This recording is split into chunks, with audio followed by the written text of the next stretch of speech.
ارواد کے نام سے بھی پکارا جاتا ہے. تو یہ دو علیحدہ علیحدہ قریب قریب جزائر تھے کہ جہاں 53 ہجری میں حضرت امیر معاویہ کے دور حکومت میں یہ علاقے فتح ہوئے تھے اور وہاں پر مسلمانوں کی چھاونی بنا لی گئی تھی.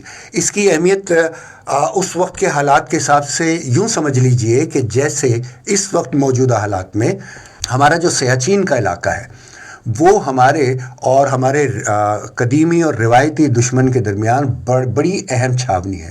اگر اس چھاونی میں کسی وقت ذرا سی بھی غفلت برتی جائے تو اس کے نتائج پوری قوم کو اور پورے ملک کو حد درجہ بھگتنے پڑتے ہیں. باوجود اس کے کہ جو وہ سیاچین کا علاقہ ہے وہ اس طرح کا نہیں ہے کہ وہاں انسانی حیات نمو پا سکے. جو ہماری پاکستانی فوج کے جو جوان وہاں پر تعینات ہیں اس میں سے بہت کم لوگ ایسے ہیں کہ جو صحیح سلامت واپس آتے ہیں. اللہ پاک ان سب کی ان کوششوں کو بھی مقبول و منظور فرمائے اور ان کے درجات عالیہ کو بلند کرے کہ وہ دن رات ہم سب کی حفاظت کے لیے اس ایسے ہی خوفناک جگہ پر ڈیوٹی سر انجام دیا کرتے ہیں. کہتے ہیں کہ وہاں کی جو برف ہے وہ عام برف سے بالکل مختلف ہے, اس کی تاثیر بڑی مختلف ہے. اگر وہ کہیں جسم کے کسی حصے پر ٹکرا جائے تو وہ حصہ گلنا شروع ہو جاتا ہے. تو عموماً جو لوگ وہاں سے واپس آتے ہیں سیاچین پہ ڈیوٹی کر کے عموماً وہ اپنے ہاتھ پیر گنوا چکے ہوتے ہیں. تو بہرحال ایسا ہی اہم علاقہ تھا وہ جزیرہ روڈس کہ جو سن 53 ہجری میں فتح ہوا اور وہاں پر مسلمانوں کی ایک چھاونی قائم کر دی گئی. اور اسی چھاونی کی وجہ سے بحر روم میں جو عیسائی دشمن تھے یا جو عیسائی افواج تھی ان کی نقل و حرکت پر نظر رکھی جاتی اور پھر اس کے حساب سے ان کے مقابلے کی تیاری کی جاتی. امیر معاویہ نے اپنے دور میں جس حد تک ہو سکتا تھا مجاہدین اسلام کا خیال رکھا, ہر وقت ان کی مدد پر کمر بستہ رہے. مگر جب یہ نالائق صاحبزادہ صاحب حکمراں بنا تو اس نے سب سے پہلا کام یہ کیا کہ ان مجاہدین کو کہ جو جزیرہ روڈس پر تعینات تھے ان کو فوری طور پر جزیرہ خالی کرنے کے احکامات بھیج دیے. اور جب اس میں سے کچھ لوگوں نے اس پر اعتراض کیا یا انہوں نے آنے سے منع کیا یا اس کے برخلاف گئے اس فیصلے کے, تو پھر یہ ہوا کہ حاکم وقت نے ان فوجیوں کی جو رسد تھی اور جو کمک تھی اس کو منقطع کر دیا. تو ظاہر سی بات ہے کہ جب وہ پیچھے سے ان کو رسد نہیں مل سکتی تھی, جب ان کو کمک نہیں مل سکتی تھی اور پھر شاہی حکم بھی تھا, تو وہ جزیرہ روڈس کو خالی کیا. انہوں نے اپنی زمینیں, جائیداد, کھیت اور باغات اور جو کچھ ان کے پاس وہاں موجود تھا سب کو اونے پونے دے دلا کے خیر بات کہہ کے برے دل کے ساتھ, دکھی دل کے ساتھ بادل نخواستہ وہاں سے واپس آ گئے. اور پھر ہوا یوں کہ بغیر لڑے بھیڑے مفت میں مسلمانوں کا یہ جو فاتح جزیرہ تھا یہ نصارہ کے ہاتھ میں آ گیا. بدایہ و نہایہ از ابن کثیر بسلسلہ واقعات و حوادث سن 53 ہجری. یہ پورے 53 ہجری کے جو واقعات ہیں یہ آپ کو بدایہ و نہایہ میں بھی ملیں گے, تاریخ الخلفہ میں بھی ملیں گے, تاریخ طبری میں بھی ملیں گے اور ترمذی میں بھی آپ کو یہ تمام واقعات جو ہیں اسی ترتیب و تفصیل اور کچھ تھوڑا سا آگے پیچھے تفصیل کر کے آپ کو مل جاتے. جب سن 54 ہجری میں مسلمانوں نے قسطنطنیہ کے قریب کا ایک جزیرہ تھا ارواد جس کا نام بتایا جاتا ہے اس کو بھی فتح کیا تھا. یہ سن 54 ہجری کے واقعات تھے اور وہاں بھی مسلمان تقریباً 7 سال کے قریب قابض رہے اور وہاں پر انہوں نے اپنے گھر بنائے اور کھیتی باڑی کی اور اس جزیرے کو بڑا آباد کیا اور دشمنوں کو کافی ٹائم تک وہاں پر ایک ٹف ٹائم دیا. لیکن یزید کو مسلمانوں کا یہ قبضہ بھی اور یہ کامیابی بھی ایک آنکھ پسند نہیں آئی اور اس نے اپنے دور حکومت میں جو پہلا اعلان کیا اس میں یہ تھا کہ یہ جزیرہ ارواد بھی خالی کر دیا جائے اور مسلمان یہاں سے واپس آ جائیں. ان کو حکم دے کر واپس بلا لیا. تاریخ طبری بسلسلہ واقعات 54 ہجری. تو اس بات سے اندازہ لگا لیجئے کہ جب حکومت وقت کی طرف سے جب حاکم وقت اپنی فوجوں کو کمک بھیجنا بند کر دے, ان کی رسد بند کر دے, ان کی تنخواہیں بند کر دے اور ساتھ ہی یہ شاہی فرمان جاری کر دے کہ جو جس حالت میں وہ چھوڑ چھاڑ کے واپس آ جائیں, تو پھر ہوا یہ کہ جب یزید نے بحری جنگیں بند کر دیں تو وہ یہ دونوں جو فاتح جزیرے تھے یہ مسلمانوں کے ہاتھ سے چلے گئے اور ان کا قبضہ ختم ہو گیا اور یہاں پر نصرانی اور یہودیوں نے قبضہ کر لیا.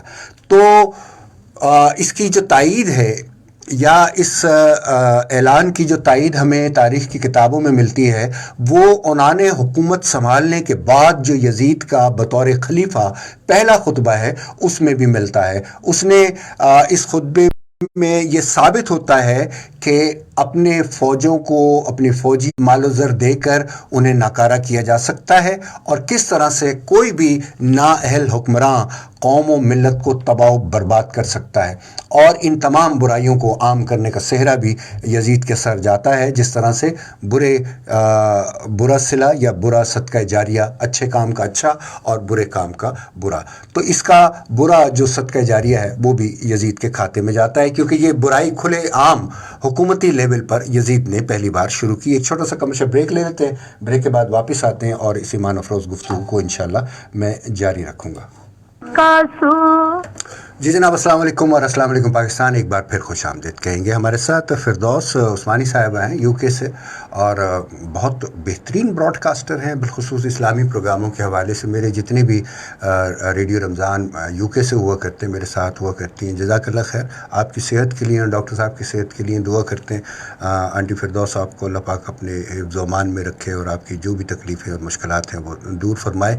اچھا جناب, آپ سب کے میسیجز مجھے مل رہے ہیں اور جتنے دوستوں نے اس پروگرام کو شیئر کیا ان کا بہت بہت شکریہ. اللہ پاک سے دعا ہے کہ پروردگار ان سب کی زندگیوں میں آسانیاں پیدا فرمائے. تو بریک پہ جانے سے قبل بات ہو رہی تھی اس خطبے کی کہ جو یزید نے تخت نشینی کے بعد دیا, جس سے اس کی پوری سوچ, اس کا آگے کا لاہ عمل, اس کی پلاننگ یا اس کے اندر جو صلاحیتیں بطور حاکم تھی وہ سب نظر آتی ہیں. بدایہ و نہایہ جلد نمبر 8 صفحہ نمبر 143 اور اسی طرح سے تاریخ الخلفاء میں بھی یہ خطبہ درج ہے.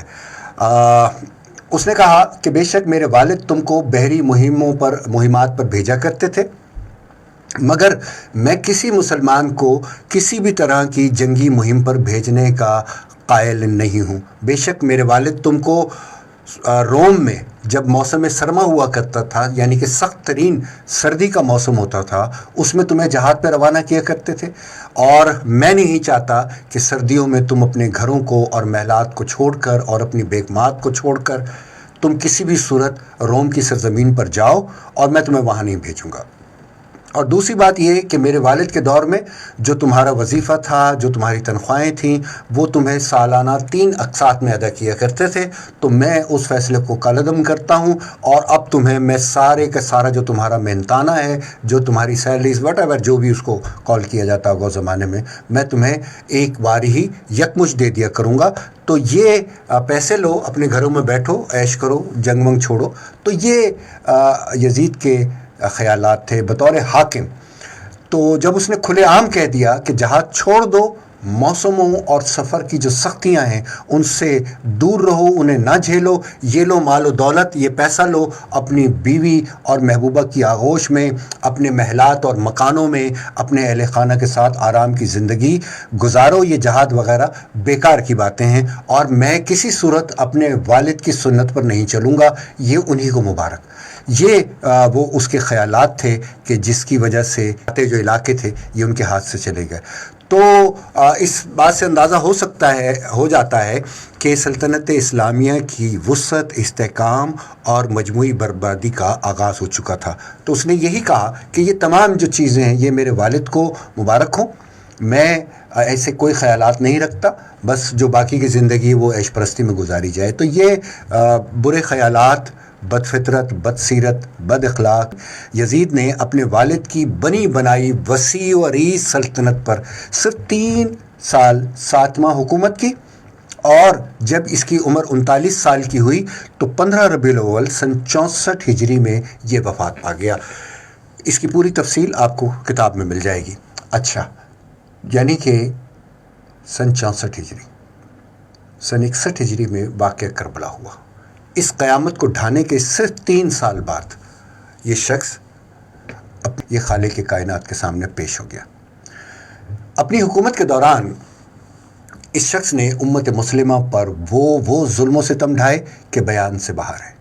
اس کی بد حکمت عملی اور بد سوچ کی وجہ سے، جس طرح میں نے تفصیلاً بتایا کہ امت مسلمہ کی وسعت کو تو نقصان ہوا ہی ہوا، امت مسلمہ کا وقار بھی مجروح ہوا، امت مسلمہ کا شرازہ بکھر گیا، فتوحات رک گئیں، ملت اسلامیہ انتشار کا شکار ہو گئی، احترام صحابہ، آل رسول و صالحین میں بے حد کمی آ گئی، اور اس طرح سے غیروں کو آج تک اور بلکہ قیامت تک اسلام اور نفاذ اسلام کے خلاف بات کرنے کا موقع مل گیا۔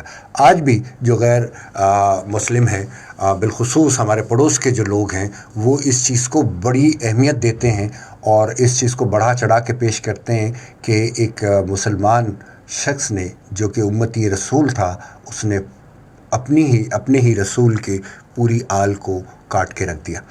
تو کچھ احادیث مبارکہ ہیں یہاں پر جو بڑی توجہ طلب ہیں، کہ جس سے یزید کے بارے میں کچھ تھوڑی سی پیشن گوئی اور اس کے کردار کے بارے میں مزید ہمیں واقفیت ملتی ہے۔ حضرت عائشہ صدیقہ رضی اللہ تعالیٰ عنہما اور حضرت عبداللہ ابن عمر رضی اللہ تعالیٰ عنہما سے روایت ہے کہ رسول اکرم صلی اللہ علیہ وآلہ وسلم کا ارشاد مبارک ہے کہ آپ فرماتے ہیں کہ میں نے 6 اشخاص پر لعنت کی ہے، اور حق تعالیٰ نے، اور ظاہر سی بات ہے کہ جو لعنت رسول کی ہوگی وہ براہ راست اللہ کی ہوگی، کیونکہ رسول اپنی پاس سے کچھ نہیں کہتے۔ تو رسول اللہ صلی اللہ علیہ وآلہ وسلم نے 6 طرح کے لوگوں پر لعنت فرمائی، اور یہ روایت ہے جس کے راوی حضرت عائشہ اور حضرت عبداللہ ابن عمر ہیں۔ آپ فرماتے ہیں کہ نبی پاک صلی اللہ علیہ وآلہ وسلم نے فرمایا کہ چونکہ ہر نبی مستجاب دعوت ہے، یعنی کہ وہ جو بھی دعا اللہ کی بارگاہ میں کرے وہ پوری ہوتی ہے۔ پھر آپ فرماتے ہیں کہ ایک پہلا شخص وہ کہ جو اللہ کی کتاب یعنی کہ قرآن مجید میں کوئی ترمیم کرے یا اس میں زیادتی کرنے والا، دوسرا وہ کہ جو تقدیر الہی کی تکذیب کرے، کہ جو پروردگار نے اس کی تقدیر میں لکھ دیا اس پر بجائے صبر کرنے کے اس کی تکذیب کرے، اس کو جھٹلائے۔ تیسرا ایسا شخص کہ جس نے زبر و زور کے ساتھ تسلط حاصل کیا، حکمرانی حاصل کی، یا کسی بھی طریقے سے اس نے اللہ کی مخلوق کو اپنا محکوم کیا۔ ایسے شخص کے لیے کہ جس کو اللہ تعالیٰ نے ذلت دی ہو، اس کو عزت بخشی، اسے اعزازات بخشے، اور جسے اللہ تعالیٰ نے عزت دی ہو اسے ذلت دینے والا شخص، یہ بھی اللہ تبارک و تعالیٰ کی لعنت کا مستحق ہے۔ اسی طرح سے پھر آگے چل کر آپ نے فرمایا کہ چوتھا وہ شخص کہ کوئی بھی ایسا شخص کہ جو حرم الہی کی حرمت کو پامال کرے، اور پانچواں وہ کہ جو میری اطرت یعنی کہ میری اولاد، میری ذریت، میرے خونی رشتوں کی کہ جو حرمت اللہ تبارک و تعالیٰ نے قائم رکھی، اور میں یہ تفصیلی کل کے پروگرام میں آپ کی خدمت میں پیش کر چکا ہوں جب ہم شان اہل بیت بیان کر رہے تھے۔ تو آپ فرماتے ہیں کہ میری عزت، میرے خونی رشتوں کی جو حرمت اللہ نے قائم رکھی ہے اس کو حلال کر دینے والا، اور پھر یہ چھٹا وہ شخص کہ جس نے میری سنت کو ترک کر دیا۔ یہ وہ حدیث ہے کہ جس کو امام ترمذی اور حاکم نے مستدرک میں حضرت عائشہ صدیقہ رضی اللہ تعالیٰ عنہ سے روایت کیا ہے، اور حاکم نے اسی حدیث کو ابن عمر رضی اللہ تعالیٰ عنہ کی سند سے بھی روایت کیا ہے، اور اسی حدیث کو مشکات شریف میں بھی باب الایمان بالقدر کی فصل ثانی میں حضرت عائشہ صدیقہ کی روایت سے نقل کیا گیا، اور یوں لکھا ہے کہ اس حدیث کو بحقی نے بھی مدخل میں اور زرین نے بھی اپنی کتاب میں روایت کیا ہے۔ اب یہ تو سامعین گرامی معلوم نہیں ہوتا کہ یزید تقدیر کا بھی منکر تھا یا نہیں تھا، کیونکہ ایسی کوئی بات ملتی نہیں ہے کہ جو اس نے تقدیر کے خلاف کوئی کام کیا ہو، کیونکہ اتنی بڑی سلطنت اس کو تقدیر کی وجہ سے ہی ملی تھی۔ مگر باقی کے جو 4 عیب ہیں وہ اس میں موجود تھے، کہ وہ ہمیشہ دھونس اور دباؤ اور جبر و زور سے امت مسلموں پر مسلط ہوا تھا۔ اس کی تفصیل بھی آپ کو میری کتاب میں مل جائے گی کہ یہ حاکم کس طرح سے بنا۔ اہل بیت نبی صحابہ اکرام کے جو اللہ تعالیٰ اور اس کے رسول کے نزدیک معزز ترین خلائق ہیں، کہ جنہیں اللہ تبارک و تعالیٰ نے قیامت تک عزت و احترام والا بنایا، اور ان کے درجات تک کوئی دوسرا شخص نہیں پہنچ سکا، ان کی توہین و تذلیل کرنے والا بھی یہی شخص تھا، اور نہ صرف توہین و تذلیل کی بلکہ حد الوسع کوئی بھی ایسی کسر اس نے باقی نہیں رکھی۔ مفسدین اور شریر لوگ کہ جنہوں نے حرمین شریفین پر چڑھائی کی، حضرت امام حسین نواز رسول صلی اللہ علیہ وآلہ وسلم کو کربلا کے میدان میں شہید کیا، ایسے بد فطرت اور بد زمانہ لوگ عبید اللہ بن زیاد، عمر بن سعد، شمر ذیل جوشن، مجرم بن عقبہ، حسین بن نمیر، یہ وہ لوگ تھے کہ جو اس نے اپنی کیبنٹ میں شامل کیے ہوئے تھے، جنہیں اپنے دور حکومت میں اس نے بڑے بڑے عہدوں پر فائز کیا ہوا تھا۔ ایسے خبیث اور ظالم افراد اس کے نزدیک، یعنی کہ یزید کے نزدیک، اس کے نگاہ میں بڑے معزز اور محترم تھے، اور یہی وجہ ہے کہ اس نے حرم الہی کی حرمت کا بھی کوئی پاس نہیں رکھا۔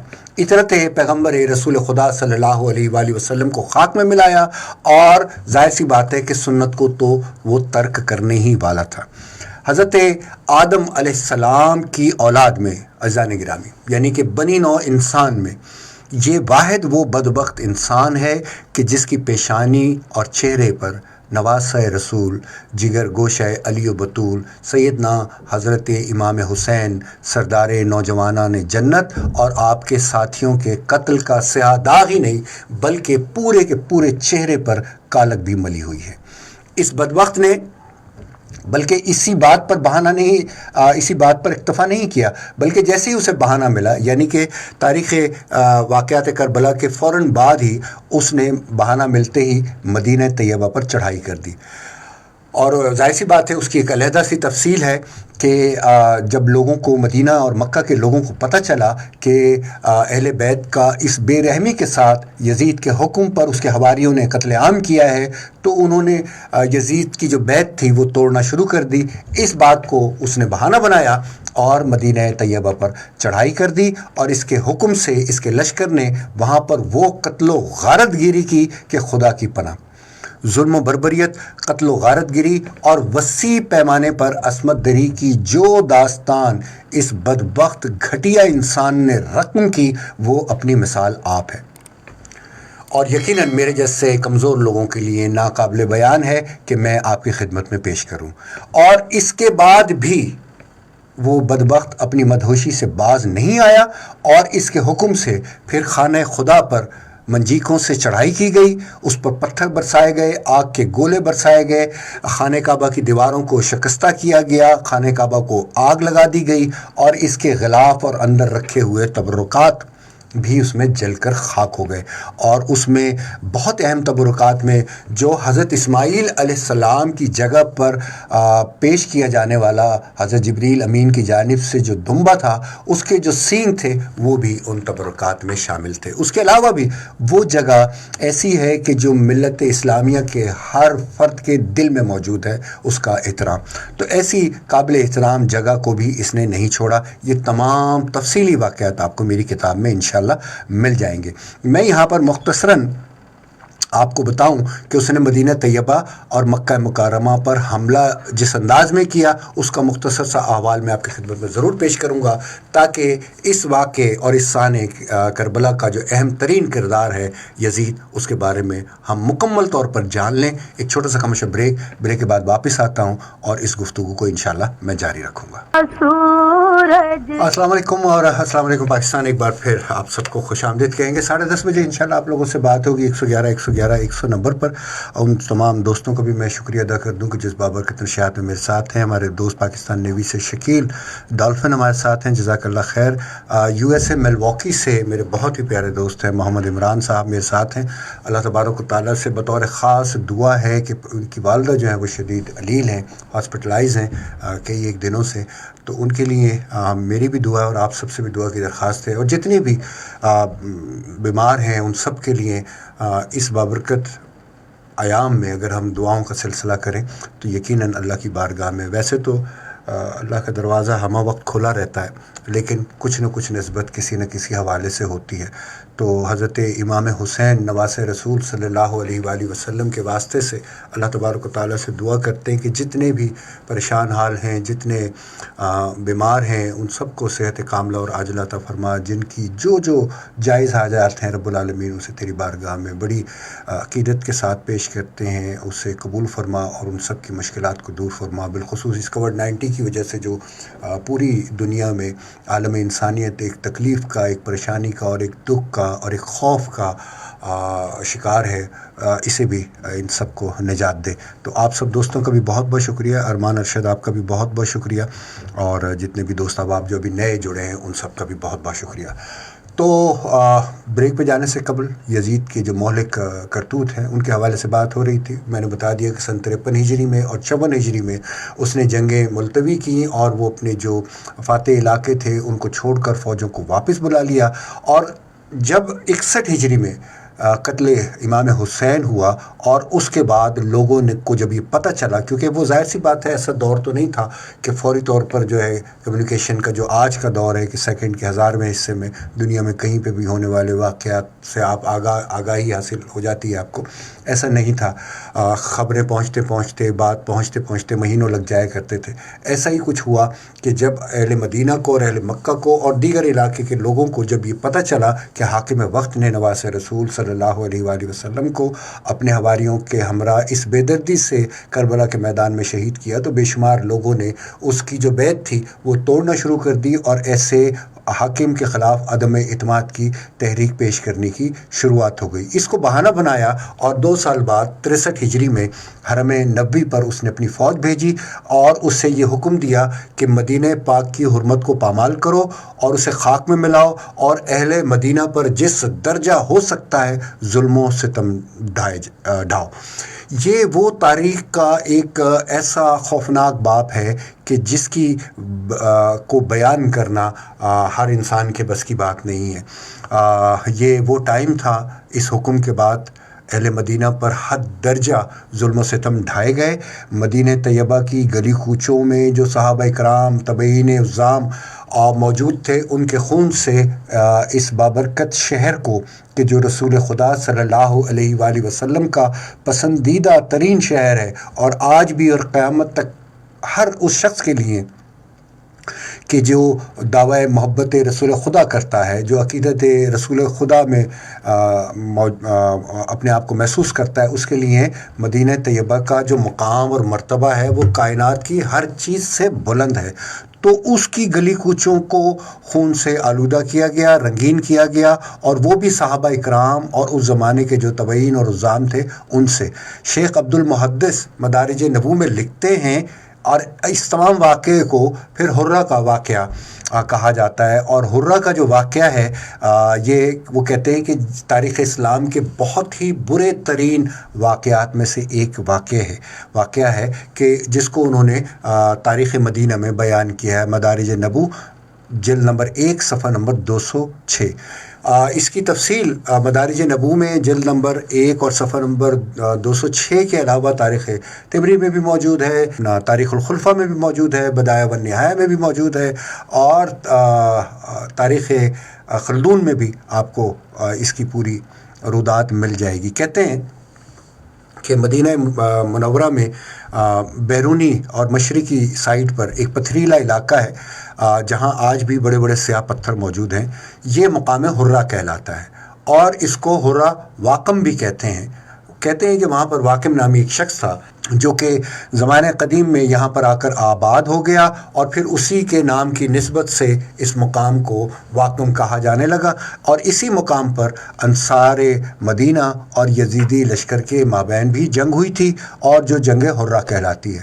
اچھا، اس 63 ہجری کے واقعات بلکہ 64 ہجری کے واقعات کے بعد بھی یہاں پر ایک اور جنگ ہوئی تھی، اور جس میں مختار عبید ثقفی نے حصہ لیا تھا، وہ بہرحال پوری تفصیل آپ کو میری کتاب میں مل جائے گی۔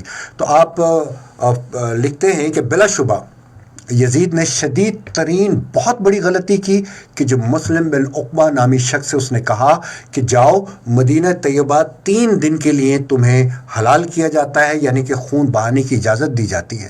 تو یہ وہ غلطی تھی کہ جس کے ساتھ پھر مزید اضافہ یہ ہوا کہ اس نے امام حسین رضی اللہ تعالیٰ عنہ اور ان کے ساتھیوں کو عبید اللہ ابن زیاد کے ہاتھوں سے قتل کروایا، جو کہ سن 61 ہجری کا واقعہ ہے۔ تو کہتے ہیں کہ اس کے بعد 3 دنوں تک مدینہ کی یہ حالت رہی کہ مدینہ منورہ میں بہت بڑے پیمانے پر ظلم و فساد نمایاں ہوئے کہ جس کو بیان نہیں کیا جا سکتا، اور نہ اس کی کیفیت کو کسی صاحب ایمان کی ہمت ہے کہ وہ بیان کرے، انہیں اللہ تعالیٰ ہی جانتا ہے۔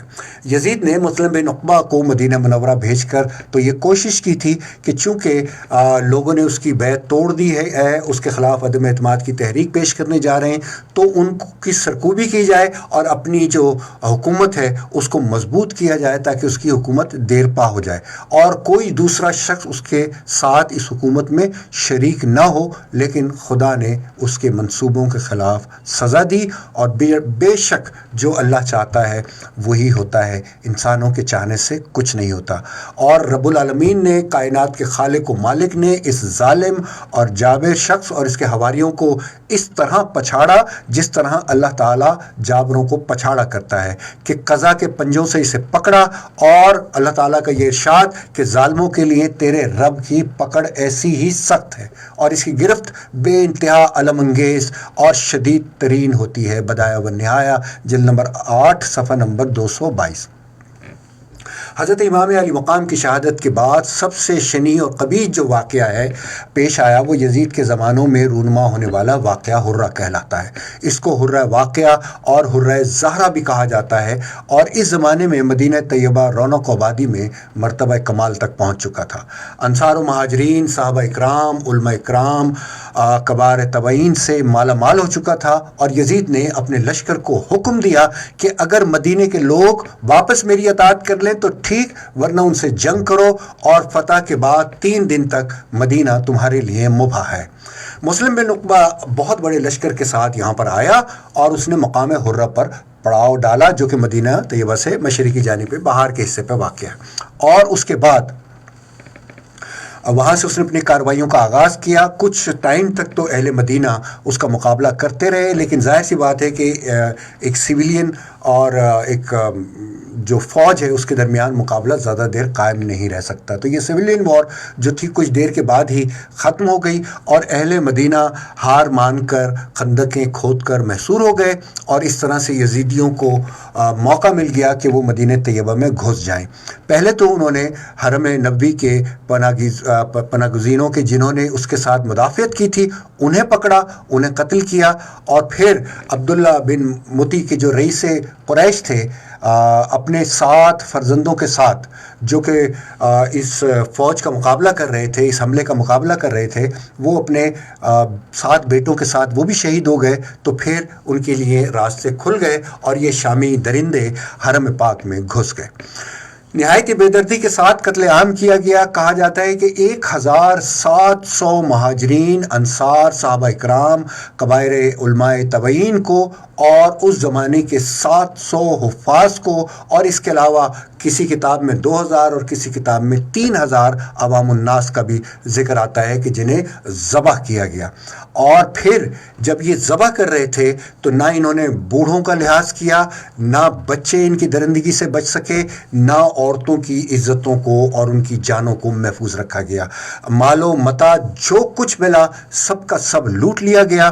ہزاروں دوشیزہ گان نے حرم مصطفیٰ میں جب جا کر پناہ لی تو وہاں پر ان کی عصمت دری کی گئی۔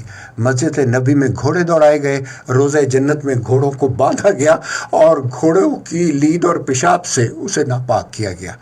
3 دن تک کہتے ہیں کہ کسی اہل مدینہ کی جرت نہیں تھی کہ وہ اس عفریت کا، اس حملے کا مقابلہ کرے، یا کوئی ایسا شخص کہ جو مسجد نبوی میں جا کر اذان دے سکے یا نماز ادا کر سکے۔ اور نہ ہی یزیدی درندوں کو خود اس بات کی توفیق ہوئی کہ وہ حرم میں جا کر اذان دیں اور اس سلسلے کو جاری رکھ سکیں۔ حضرت ابو سعید خدری رضی اللہ تعالیٰ عنہ کی ریش مبارک کو کھینچا گیا، نوچا گیا، اور ہر اس شخص کی صرف جان محفوظ ہوئی کہ جس نے ان لفظوں کے ساتھ دوبارہ سے تائید بیعت یزید کی کہ میں یزید کو اپنا حاکم تسلیم کرتا ہوں۔ مدینہ طیبہ 3 دن کے لوٹ مار کے بعد، قتل و غارت گیری کے بعد یہ دعوت بیعت دی گئی تھی، اس سے پہلے دعوت نہیں دی گئی۔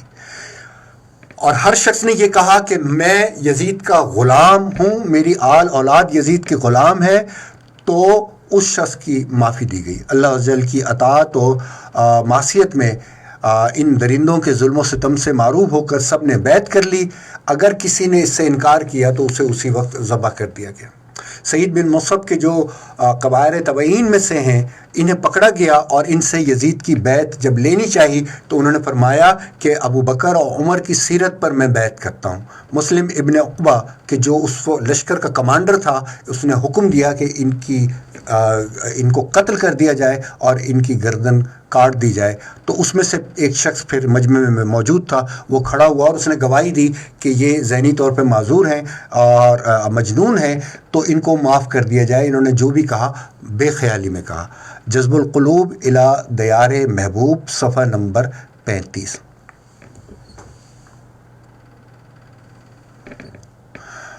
تو جو حرہ کے مظالم ہیں، امام دارمی اپنی سنن میں بھی ان کو روایت کرتے ہیں۔